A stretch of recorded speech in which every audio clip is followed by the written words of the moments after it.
Conclude చేయండి కేటీఆర్ గారు please. Speaker sir, I thank the honourable minister గారు చాలా సహృదయంతో స్పందించినందుకు వారికి ధన్యవాదాలు సార్. వారు చెప్పినా మేము చెప్పినా ఒకటే చెప్తున్నాం సార్. ఇప్పటికీ ఈ రాష్ట్రంలో 15 మంది, నేను ప్రభుత్వానికి లిస్టు కూడా పంపుతున్నాను సార్, 15 మంది చేనేత కార్మికులు కాంగ్రెస్ ప్రభుత్వం వచ్చిన తర్వాత ఆత్మహత్య చేసుకున్నారు.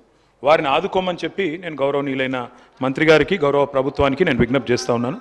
అధ్యక్ష, సిరిసిల్ల విషయం వారు చెప్పారు, జియో నంబర్ 1 అన్నారు. చాలా సంతోషం అధ్యక్ష. జియో నంబర్ 1లో ఏం చెప్పినారు అధ్యక్ష? 365 రోజులు సిరిసిల్లాలో నేతన్నలకు, రాష్ట్రంలో నేతన్నలకు పని కల్పిస్తామని చెప్పారు. 365 రోజులు. మరి ప్రభుత్వం ఏర్పడి ఇది 8వ నెల. నేను వారిని కోరుతా ఉన్నా, గౌరవనీయులైన ముఖ్యమంత్రి గారిని కూడా కోరుతా ఉన్నాను, తప్పకుండా 365 రోజులు పని మీరు ఏదైతే గవర్నమెంట్ ఆర్డర్లో చెప్పారో కల్పించండి. మేము గతంలో ఉత్పత్తి చేసిన బతుకమ్మ చీరలు నాణ్యత లేవు అనే మాట మాట్లాడినారు. ఓకే అధ్యక్ష, మీరు ఒకవేళ అవి నాణ్యంగా అనిపించకపోతే అవి పాలియస్టర్ ఉత్పత్తులు. మేము ఆనాడు ఖర్చు పెట్టింది ఒక్కొక్క చీర మీద 330 రూపాయలు, 340 రూపాయలు 1 కోటి మంది మహిళలకు ఇచ్చినాం అధ్యక్ష. ఒకవేళ ప్రభుత్వం దాన్ని మంచిగా ఇంకా మంచి క్వాలిటీని తేవాలి, ఒక 500 రూపాయలు ఖర్చు అయినా 600 రూపాయలు ఖర్చు అయినా మేము ఇంకెక్కువ పెడతామంటే వి వెల్కమ్ ఇట్. తప్పకుండా బతుకమ్మ పథకం కాకపోతే ఇంకో పథకం పెట్టండి, మాకు అభ్యంతరం లేదు, మాకు ఎలాంటి బేసిజన్ లేదు. We welcome it. We request the honourable chief minister and the government, తప్పకుండా ఈ విషయంలో మానవతా హృదయంతో స్పందించండి. వాళ్ళు చనిపోతూ ఉంటే మనం తప్పకుండా ఆదుకుంటే మంచిది, మీకే మంచి జరుగుతుంది, మీకే మంచి పేరు వస్తుంది. ముఖ్యమంత్రి గారిని నేను కోరుతా ఉన్నాను. అధ్యక్ష, గొల్లకుర్మ సోదరులకు కూడా మా ప్రభుత్వం ఉన్నాడు, మరి గొర్రెల పంపిణీ పథకం పెట్టి ప్రోత్సహించే ప్రయత్నం చేశాం. అందులో మన ముఖ్యమంత్రి గారు మాట్లాడితే తప్పులు జరిగినాయి అన్నారు. తప్పులేమన్నా జరిగింటే తప్పకుండా చర్యలు తీసుకోండి. ప్రభుత్వంలో ఒకనాడు రాజీవ్ గాంధీ గారు అన్నారని చెప్పి మొన్న బట్టి విక్రమార్క గారు బడ్జెట్ స్పీచ్లో కూడా చెప్పారు, ఢిల్లీలో రూపాయి విడుదలవుతే కిందికి వచ్చేసరికి 15 పైసలే ఉంటుంది అన్నారు. ప్రభుత్వంలో ఎక్కడెక్కడైనా లొసుగులు ఉంటే ఇప్పుడు సాంకేతిక పరిజ్ఞానం వచ్చింది, ఆధునిక సాంకేతికత వచ్చింది, తప్పకుండా చర్యలు తీసుకోండి. కమర్షియల్ ట్యాక్సెస్ అయినా ఇంకో డిపార్ట్మెంట్లో అయినా ఏమైనా తప్పులు జరిగింటే, లొసుగులు ఉంటే మేము వద్దనట్లేదు అధ్యక్ష. 100% దట్ ఈస్ అ రెస్పాన్సిబిలిటీ. నిన్న సివిల్ సప్లైస్ మినిస్టర్ కూడా చెప్పారు, రెవెన్యూ రికవరీ చట్టాన్ని ప్రయోగిస్తామన్నారు. తప్పకుండా ప్రయోగించండి. మేమేమైనా గతంలో ఇన్కంప్లీట్గా వదిలిపెట్టిపోతే we welcome the government, will fully cooperate with the government sir. మాకు ఎలాంటి బేసిజన్ లేదు. కాకపోతే మీరు వాళ్ళకి మాట ఇచ్చారు, 100 రోజుల్లో 2వ విడత గొర్రెల పంపిణీ అన్నారు, దయచేసి చేయండి. మా రిక్వెస్ట్, గొర్రెలు ఇవ్వకుండా డీడీలు ఇవ్వకుండా, డీడీలు మాత్రం ఇచ్చారు, అది కాదు, తప్పకుండా గొర్రెలు ఇవ్వండి అని కోరుతా ఉన్నాం. హైదరాబాద్లో గతంలో కళ్ళు డిపోలు బంద్ చేసింది సార్, కళ్ళు దుకాణాలు బంద్ చేసిండే. మా ప్రభుత్వం వచ్చినాక వాటిని తెరిచినాం, చెట్ల పన్ను రకం మొత్తం మాఫీ చేసినాం. అదే మాదిరిగా ఆనాడు కేసులు లేకుండా జాగ్రత్తగా చూసుకున్నాము. దాంతోపాటు నీరా పాలసీ తెచ్చినాం, దాన్ని విస్తరించండి. రాష్ట్రంలో 15% రిజర్వేషన్ తెచ్చినాం గౌడన్నలకి. తప్పకుండా వైన్ షాపుల్లో మీరు 25% చేస్తా అన్నారు, చేయండి. We welcome it, we support the government. Mudiraj సోదరులది కూడా మేము కోరుతా ఉన్నాం అధ్యక్ష. ప్రభుత్వంలోకి రాకముందు కాంగ్రెస్ పార్టీ చెప్పింది బీసీ డి నుంచి ఏకి మారుస్తామని చెప్పారు, తప్పకుండా చేయండి. We welcome it, we'll also cooperate with you. అదే మాదిరిగా మీరు చెప్పారు అధ్యక్ష, ఏమని? మేము మత్స్య సంపద పెంచాం అధ్యక్ష.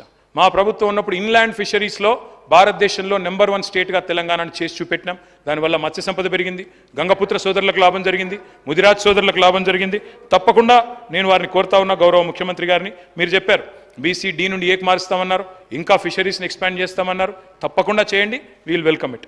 బీసీ కులగణన పూర్తి చేస్తామని చెప్పారు, తప్పకుండా చేయాలని చెప్పి నేను వారిని రిక్వెస్ట్ చేస్తా ఉన్నా. స్థానిక సంస్థల ఎన్నికల గురించి వింటా ఉన్నాం, మరి బీసీ కులగణన పూర్తి చేసి పెడతారా, ముందే పెడతారా, ఎప్పుడు ప్రారంభిస్తారు కులగణన? ఎందుకంటే పోయిన సెషన్లో మీరు చెప్పారు, ఇప్పటివరకు ప్రారంభం కాలేదు. నేను చివరిగా మళ్ళొకసారి బీసీ వెల్ఫేర్ విషయంలో చెప్తా ఉన్నా అధ్యక్ష, దయచేసి నేతన్నలు కానీ ఇతరులు కానీ తప్పకుండా వారికి ఇచ్చిన మాట నిలబెట్టుకోవాలని ప్రభుత్వాన్ని కోరుతా ఉన్నాను. ఇంకొక మాట కూడా నేను కోరుతా ఉన్నా అధ్యక్ష, మీరు గిరిజన కుటుంబాలకి రాష్ట్రంలో మీరు చెప్పారు 12 లక్షల రూపాయలు అభయహస్తం పథకం కింద, సేమ్ దళితులకు అంబేద్కర్ అభయహస్తం మాదిరిగా గిరిజనులకు కూడా 12 లక్షలు ఇస్తామని చెప్పారు. నిలబెట్టుకోండి, రీఅప్రోప్రియేట్ చేయండి. కావాలంటే ఏదైనా పథకంలో కోత పెట్టండి, తప్పకుండా దానికి కూడా నిధులు కేటాయించాలని నేను కోరుతా ఉన్నాను. ఇంకొక స్పష్టత కూడా ప్రభుత్వం ఇవ్వాలని చెప్పి నేను కోరుతా ఉన్నాను. మేము 4.5 లక్షల ఎకరాలకి పోడు భూములకు పట్టాలు ఇచ్చినాం, రైతు బంధు కూడా ఇచ్చాం. మరి మీరు రైతు భరోసా కంటిన్యూ చేస్తారా, చేయరా? ఆ పోడు భూములకు దయచేసి చెప్పాలని చెప్పి కూడా నేను కోరుతా ఉన్నాను. మీరు చెప్పారు గిరిజన విద్యార్థులకు 10th పాస్ అయితే 5,000, ఇంటర్ పాస్ అయితే 10,000, డిగ్రీ పీజీ పాస్ అయితే 25,000 ఇస్తామని చెప్పి మేనిఫెస్టోలో చెప్పారు. తప్పకుండా దాన్ని కూడా నిలుపుకోవాలని చెప్పి నేను కోరుతా ఉన్నాను. మైనారిటీల విషయంలో మీరు చెప్పారు, మీరు 6 నెలల్లోనే కులగణన పూర్తి చేస్తామన్నారు, కంప్లీట్ చేస్తున్నారు సార్, ఇంకో 15 మినిట్స్లో కంప్లీట్ చేస్తాను సార్. మైనారిటీ సబ్ ప్లాన్ అన్నారు, నేను వారిని కోరుతా ఉన్న ప్రభుత్వాన్ని, తప్పకుండా మైనారిటీ సబ్ ప్లాన్ కూడా తీసుకురండి.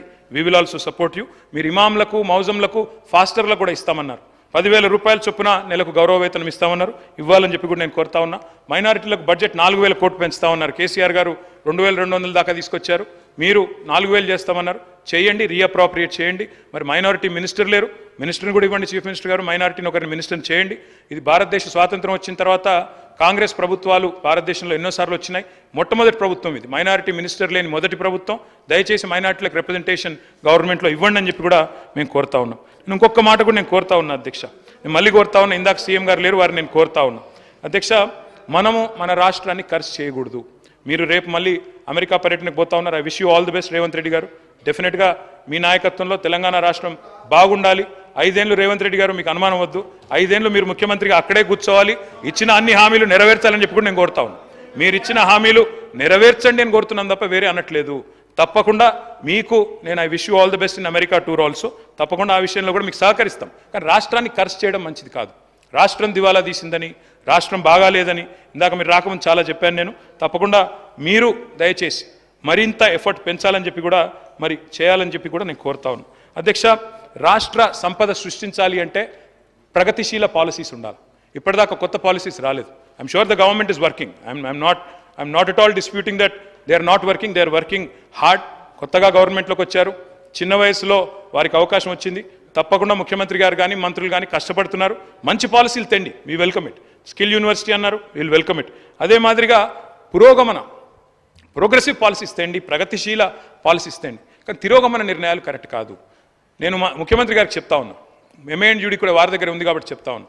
ఒరిజినల్గా మేము డిజైన్ చేసింది ఏంటి సార్ అంటే, ఎయిర్పోర్ట్కి 3 రకాల కనెక్టివిటీ ఉండాలి మెట్రో అని డిజైన్ చేశాం. అందులో మొదటి ఫేజు శంషాబాద్కి ఔటర్ రింగ్ రోడ్ మీదుగా ఎందుకు తీసుకుపోయే ప్రయత్నం చేసినామంటే ఒకటే కారణం, ఎందుకంటే అందులో ల్యాండ్ అక్విజిషన్ లేదు. ఏమైందంటే రాజశేఖర రెడ్డి గారి ప్రభుత్వంలో ఓఆర్ఆర్ ప్లాన్ చేసినప్పుడు గౌరవనీయులు జైపాల్ రెడ్డి గారు అర్బన్ డెవలప్మెంట్ మినిస్టర్, మా సబితా ఇంద్రారెడ్డి గారు ఎప్పుడు చెప్తా ఉంటారు, ఆనాడు ఓఆర్ఆర్ డిజైన్ చేసినప్పుడు జైపాల్ రెడ్డి గారు ఏం చెప్పారు, రాజశేఖర రెడ్డి గారు ఏం చెప్పారు, చాలాసార్లు చెప్తా ఉంటారు సబితక్క. ఆ రోజు ఒక మాట చెప్పారు, 500 ఫీట్ల రోడ్ ఎందుకు అని మాట్లాడితే, లేదు ముందు చూపుతో మనం చేయాల్సిందే, అందులో రైల్ కారిడార్ కూడా ఉండాలని చెప్పి అధికారులు సూచిస్తున్నారు, చేయాలన్నారు.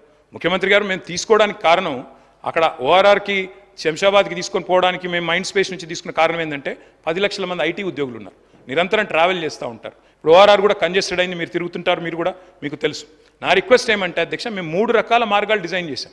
ఒకటి మైండ్ స్పేస్ నుంచి శంషాబాద్ దాకా, రెండవది ఫలక్ నుమా మీదుగా డైరెక్ట్గా ఎయిర్పోర్ట్కి, ఈరోజు వారు ఏదైతే P7 రోడ్ అంటున్నారో దాని మీదుగా, మూడవ మార్గం కూడా హయాత్ నగర్ నుంచి అటు నుంచి కూడా తీసుకోవాలనుకున్నాం. మాకేం అభ్యంతరం లేదు, మీరు రద్దు చేశారు, సరే మీ ఇష్టం, ప్రభుత్వం మీది, మీరు నడపండి, మేము వద్దనట్లేదు. కానీ మేము తీసుకున్న దానికి కారణం చెప్తా ఉన్నాం ముఖ్యమంత్రి గారికి. ఓఆర్ఆర్ మీద అయితేనేమో రైల్ కారిడార్ ఆల్రెడీ ఉండింది, 0 ల్యాండ్ అక్విజిషన్ ఫాస్ట్గా చేయొచ్చు, 2 ఏళ్లలో కంప్లీట్ చేయొచ్చు. ఎందుకంటే ప్రభుత్వంలో ఉన్న వాళ్ళు ఏమైనా ఏం కోరుకుంటాం అధ్యక్ష, ప్రజలతో శబాష్ అనిపించుకోవాలని కోరుకుంటాం.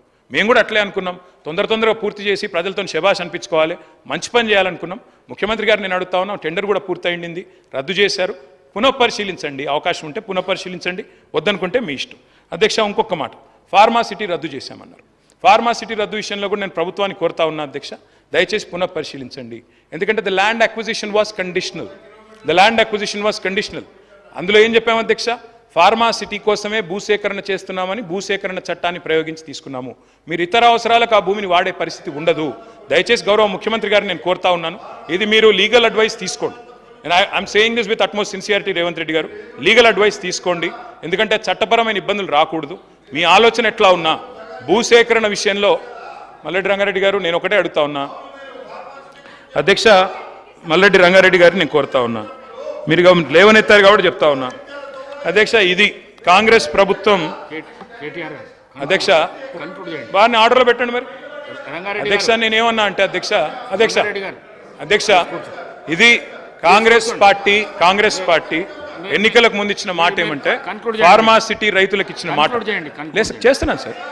ఫార్మాసిటీకి ఇచ్చిన మాట, ఫార్మాసిటీ విషయంలో కాంగ్రెస్ పార్టీ ఏం చెప్పింది అంటే, కోమటిరెడ్డి వెంకటరెడ్డి గారు ఆనాడు ఎంపీ అధ్యక్ష, వారు చెప్పారు, అదేవిధంగా కోదండ రెడ్డి గారు చెప్పారు, రేవంత్ రెడ్డి గారు చెప్పారు, బట్టి విక్రమార్క గారు కూడా చెప్పారు అధ్యక్ష, ఫార్మాసిటీ భూములు తిరిగి వెనక్కిస్తాము అని స్పష్టంగా చెప్పారు. మేమేం అడుగుతున్నాం అధ్యక్ష, ఫార్మాసిటీ భూములు రైతునండి సార్, ఇదేం సార్ ఇది, మొత్తము కంక్లూడ్ చేయమని చెప్పండి సార్. ఇది 1 hour 50 minutes sir.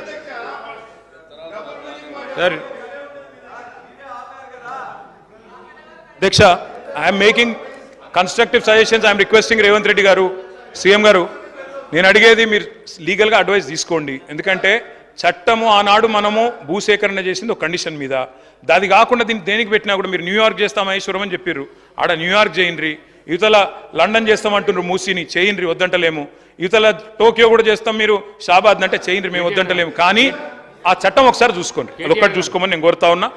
Pharma city భూములు తిరిగి ఇస్తామన్నారు,